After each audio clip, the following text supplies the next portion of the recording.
6واں دن ہے اور ہم اسلام آباد پریس کلب کے سامنے جاری دھرنے سے آپ حضرات سے مخاطب ہیں۔ ہماری یہ تحریک 23 نومبر کو بلوچستان کے ضلع کیچ سے شروع ہوئی۔ شہید بالاج کی ماروی عدالت 5 دسمبر تک تربت شہید فدا چوک تربت میں جاری رہا، جبکہ اس تحریک کے دوسرے مرحلے میں ایک لانگ مارچ کا آغاز کیا گیا۔ 6 دسمبر کو تربت سے لانگ مارچ روانہ ہوئی اور بلوچستان کے مختلف علاقوں سے ہوتے ہوئے 20 دسمبر کو اسلام آباد پہنچا اور 2 دن اسلام آباد کے جیلوں میں گزارنے کے بعد 24 دسمبر سے یہ دھرنا اسلام آباد پریس کلب کے سامنے جاری ہے۔ اسلام آباد میں لانگ مارچ کے مطالبات پر سنجیدگی سے عمل کرنے کے لیے ریاست کو 1 ہفتے کی مہلت دی گئی تھی۔ توم، من، گوادر، کلدان، جیونی، پسنی، اورماڑا، سربندن، بیسیما، ناگ، خاران، دالبندین، یکمچ، براپچا، نوکنڈی، 76، واشک، چاغی، نوشکی، ڈاڈر، نصیر آباد، سبی، کھولو، بارکان اور تونسا شریف شامل ہے، جہاں تفتان بارڈر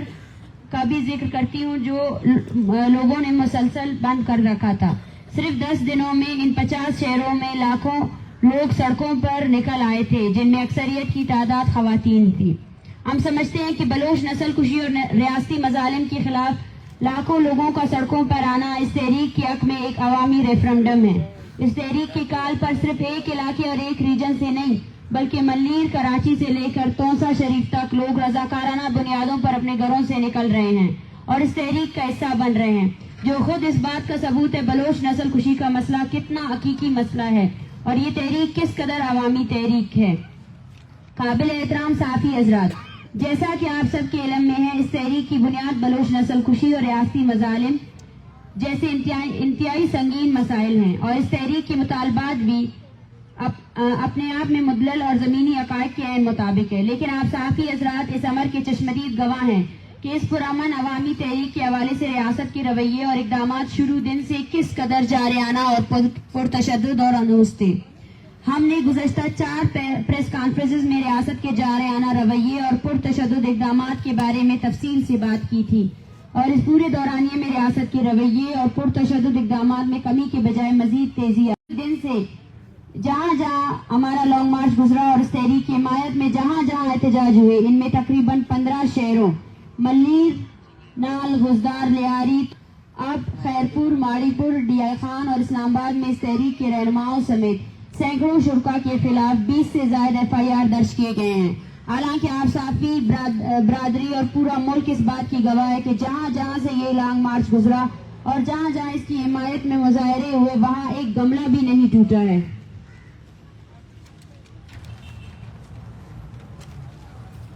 جبکہ ہمارے اس پورے تحریک کے دوران تحریک کے رہنماؤں، ہمدردوں اور شرکاء کو گرفتاریوں کا سامنا ہے، جس میں سب سے پہلے جب لانگ مارچ کے پرامن شرکاء اسلام آباد پہنچے تو ان پر تشدد کے بعد 300 کے قریب شرکاء کو گرفتار کیا گیا، جس میں خواتین، بچے اور بزرگ اور طلباء بھی شامل تھے، جبکہ ڈی جی خان، تونسا شریف اور لیاری میں اس تحریک کے حق میں ہونے والے احتجاج میں شریک درجنوں شرکاء کو گرفتار کیا گیا تھا۔ اس لانگ مارچ میں شریک ہمارے دوستوں اور ان کے خاندان شروع دن سے پروفائلنگ اور ہراسمنٹ کا سامنا کر رہے ہیں، جس میں ان کی ویڈیوز اور تصاویر بنائے جا رہے ہیں، جبکہ لانگ مارچ میں شریک جبری گمشدگی کے شکار افراد کی لواحقین کے گھروں میں چھاپے مارے جا رہے ہیں اور انہیں فون کر کے مختلف طریقوں سے دھمکیاں دی جا رہی ہیں۔ اس کے علاوہ ہم بلوچستان سے ڈیتھ اسکواڈ کے خاتمے کا مطالبہ کر رہے ہیں، لیکن حکومت بلوچستان اور وفاقی حکومت نے ڈیتھ اسکواڈ کے لوگوں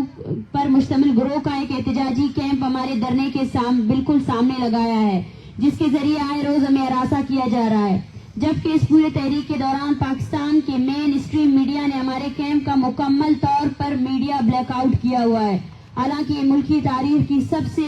بڑی پرامن تحریک میں سے ایک ہے جس میں لاکھوں لوگ شامل ہیں، لیکن مین اسٹریم میڈیا نے دانستہ طور پر ہماری تحریک کی میڈیا بلیک آؤٹ جاری رکھی ہوئی ہے، جبکہ ہماری پوری تحریک کا میڈیا ٹرائل کیا جا رہا ہے، جس میں سب سے اہم نقطہ نگراں وزیر اعظم نے پریس کانفرنس کر کے جبری گمشدگیوں کے شکار افراد کو دہشت گرد قرار دیا اور ان کے لواحقین کی توہین کی گئی، جبکہ بلوچستان کے نگراں وزیر اطلاعات نے مجھ سمیت پورے تحریک کے خلاف متعدد پریس کانفرنس کیے، جس میں ہم پر جھوٹے اور سنگین قسم کے الزامات عائد کیے گئے اور ہمیں ایک دھمکیاں بھی دی گئی۔ اس کے علاوہ ایک ٹی وی اینکر پرسن نے باقاعدہ ہماری تحریک اور مجھ سمیت ہمارے دیگر ساتھیوں کے خلاف باقاعدہ جھوٹ پر مبنی مہم چلائی اور سوشل میڈیا کے ذریعے ہمیں مسلسل ہراساں بھی کیا جا رہا ہے، جبکہ ہماری تحریک کی بنیادی مطالبات میں جبری گمشدگیوں کا خاتمہ ہے، اور جبری گمشدگیوں کے خلاف صرف بلوچ نہیں بلکہ پشتون، سندھی، مہاجر، شیعہ، کشمیری، گلگتی، سرائکی اور پنجابی کے ساتھ ساتھ دنیا کے انسان دوست لوگ بھی اس غیر انسانی عمل کو روکنے کے لیے آواز اٹھا رہے ہیں اور اس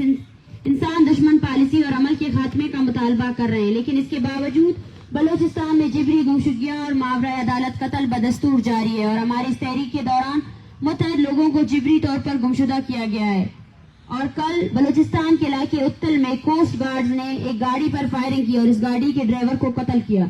جس کی سنوائی نہ ہو سکی، اور انصاف کے دروازے اب بھی بلوچ لوگوں کے لیے بند کر دیے گئے ہیں۔ ہم یہ کہنے میں حق بجانب ہے کہ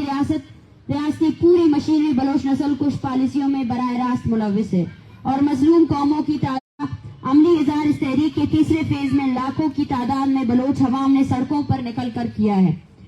معزز صافی حضرات، جیسا کہ آپ کے علم میں ہوگا کہ بلوچستان ایک جنگ زدہ خطہ ہے، جہاں روز بلوچ بچے، عورتیں، بوڑھے، جوان ظلم کی چکی میں پس رہے ہیں۔ عالم ایران نے بلوچستان کے علاقے پنجگور میں میزائل اور ڈرون حملے کیے، جہاں 2 معصوم بچے شہید ہوئے، اور اس کے بعد آج صبح مغربی ایران کے زیر انتظام بلوچستان میں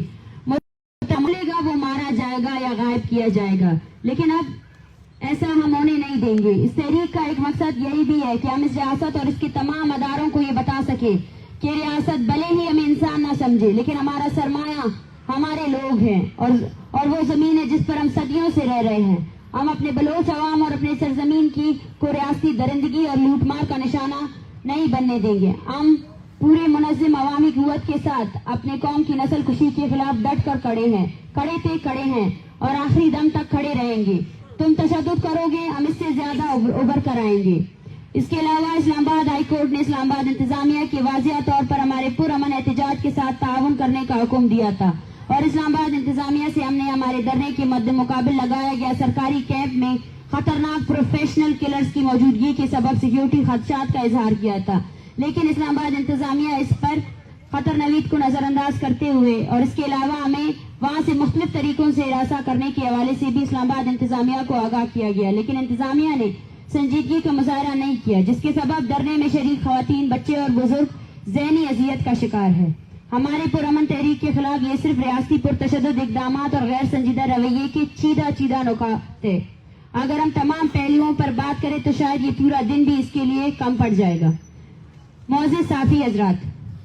جیسا کہ ہم ذکر کر چکے ہیں کہ بلوچ نسل کشی کے خلاف جاری اس تحریک کے اپنے تیسرے مرحلے میں ہے، جہاں ملک بھر میں احتجاجی مظاہرے جاری ہے، اور اس کے ساتھ یہاں اس دھرنے میں روزانہ کی بنیاد پر بلوچستان بھر سے جبری گمشدگیوں کے شکار افراد کے لواحقین آ رہے ہیں اور اس کا حصہ ہو رہے ہیں، اور یہاں ان کے پیاروں کی جبری گمشدگیوں کے کیس کو بین الاقوامی قانون کے تحت رجسٹر کیے جا رہے ہیں، جبکہ آج ہم اس پریس کانفرنس کی توسط سے بلوچ نسل کشی کے خلاف جاری اس تحریک کو جاری رکھنے کا اعلان کرتے ہیں، جس میں اس تحریک کے تیسرے فیز جہاں ملک بھر میں احتجاجی مظاہرے جاری ہونے کے ساتھ ساتھ اب اس تحریک کے چوتھے فیز کا اعلان کرتے ہیں، جس میں ملکی اور بین الاقوامی سطح پر بلوچ نسل کشی اور بلوچستان میں ریاستی ظلم اور جبر کے خلاف آگاہی مہم چلائی جائے گی۔ اس آگاہی مہم میں ہم اسلام آباد کے مختلف سیکٹرز میں وزٹ کر کے گھر گھر آگاہی مہم چلائیں گے، اور اسلام آباد کے عوام کو ہمارے ساتھ ہونے والے ریاستی مظالم، جبر اور بربریت کی حقیقت سے آگاہ کریں گے، اور اسی تسلسل کو جاری رکھتے ہوئے 21 دسمبر کو تمام مظلوم اقوام کا ایک بین الاقوامی کانفرنس کا بھی انعقاد کریں گے۔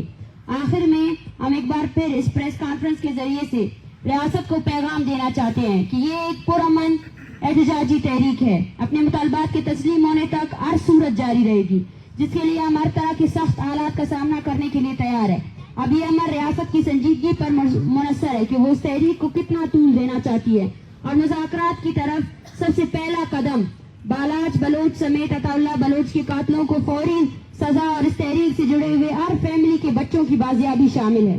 آخر میں پھر سے یہ کہنا چاہتے ہیں کہ اس تحریک سے جڑے کسی بھی شخص یا اس تحریک کے دوران اگر کوئی بھی ناخوشگوار واقعہ پیش آئے تو اس کی تمام تر ذمہ داری ریاست اور اس کے ادارے پر عائد ہوگی۔ Thank you.